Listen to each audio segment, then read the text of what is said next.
Eu zic că scalarea este de obicei pe două direcții, ori pe orizontală, ori pe verticală.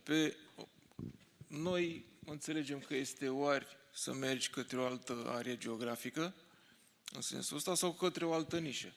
Cât de importante sunt? Păi, cu Gomag, eu zic că e destul de simplu, pentru că poți să ai, de exemplu, un magazin.com și deci poți să vinzi către alte nișe, către alte piețe. Eu cred cu tărie că suntem o piață mai mare decât bula în care trăim noi și vorbim limba română, adică suntem către o piață europeană.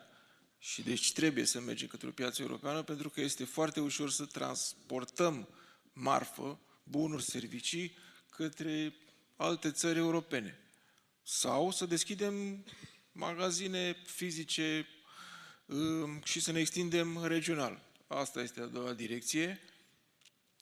Până în pandemie credeam că e singura direcție care ne poate ajuta, deschiderea unor puncte regionale, unor magazine, ca să fim aproape de consumatorii finali. Pandemia a venit și am făcut 3 pași în spate, dar iată că, din ce am studiat și ce am văzut, Amazon versus Walmart, cam asta e tendința. Dacă avem ce să creăm fiind aproape de clienții finali, trebuie să mergem în offline. Dacă nu avem, trebuie să ne extindem către alte piețe.